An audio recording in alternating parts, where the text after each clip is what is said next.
Greetings, Eric Bakker. Thanks for coming back. We're going to talk about gluten. Gluten. I've done a few videos on this. By the way, do you like my pot plants in the background? They're pretty cool, aren't they? I've had them downstairs. But with the new kitchen renovation I've been talking about, I had to bring them up here because they're getting too much dust on them. So I spent all day yesterday taking out two massive big ceilings of two rooms, which you're going to adjoin. So it's going to be 45 feet long room by 25 feet wide, massive room. So I can't wait to show everybody this new kitchen I'm building, and then I'm going to do some cooking stuff to show everybody the kind of food I eat. But that's all coming up months from now. It's going to take a lot of time and work and effort. Now, where was I? We're talking about gluten. It's interesting, I just had a look on the internet, and people have been going gluten-free for a long time. A long time. When I started practice, people were going gluten-free, and but mainly celiacs.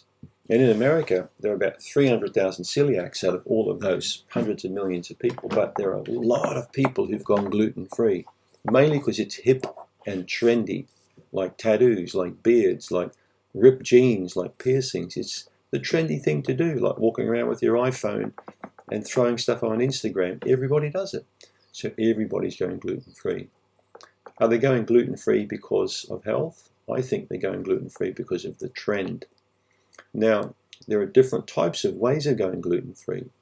There's no argument that celiacs that are diagnosed, through the trans-gluten or transaminase, whatever they call it, the antibody.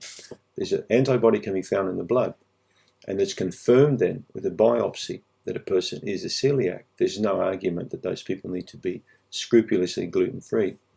And if you're not a celiac, if you've got a tummy problem, or any kind of health problem, you go gluten-free thinking you can cure it by going gluten-free, you're on the wrong page with me. I just can't help you there. I'm sorry.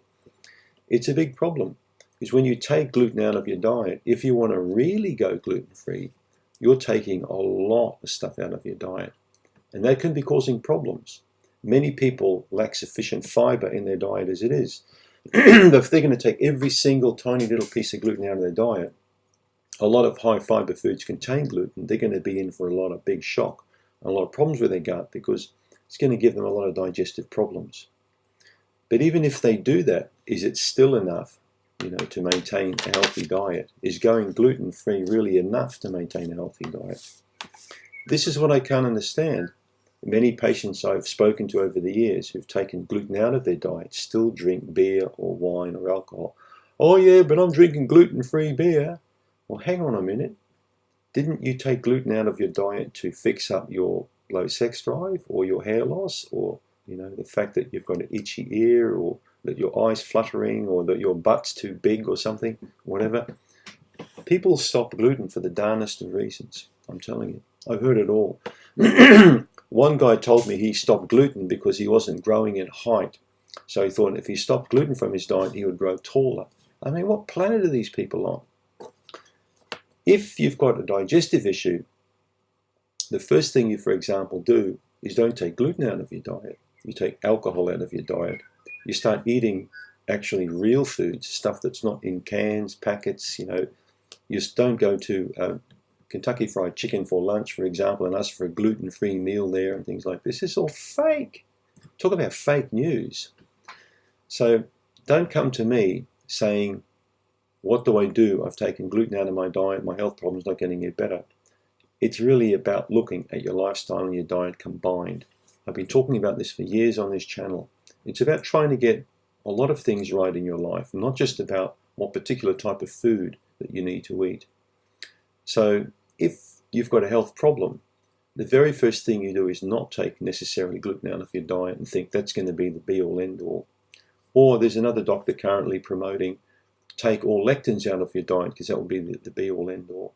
I should start a new diet. Let's take ice cubes out of your diet. If you stop eating all forms of ice, you'll be cured of brain cancer. I mean, people buy any kind of news, won't they? So, coming back to gluten, I truly believe that most people can tolerate gluten to some degree, right, with a very healthy digestive system. It's all about the amount you eat and the total balance of your diet in general.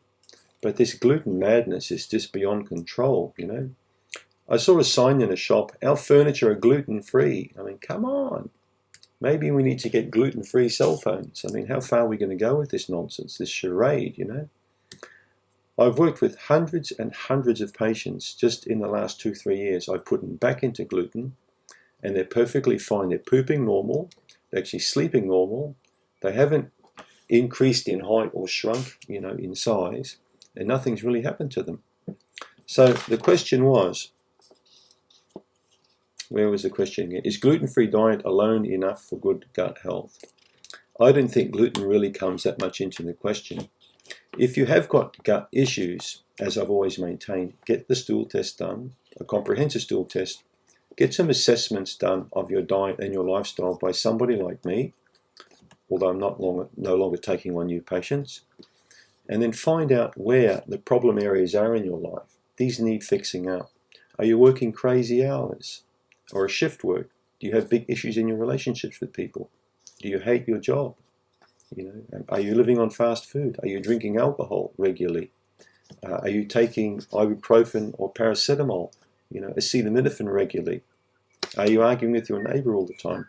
These things are more important to me than should I take gluten out of my diet and what else needs eliminating out of my diet. It's that total picture that needs an assessment and some corrections made. And it's the small things that make all the difference, you know, when it comes to improving your health, not just gluten or, you know, salicylates or oxalates or lectins or stuff like that. You know, that's getting pretty anal in my opinion. There's a lot of anal people out there at the moment, especially with the internet. Thanks for tuning in.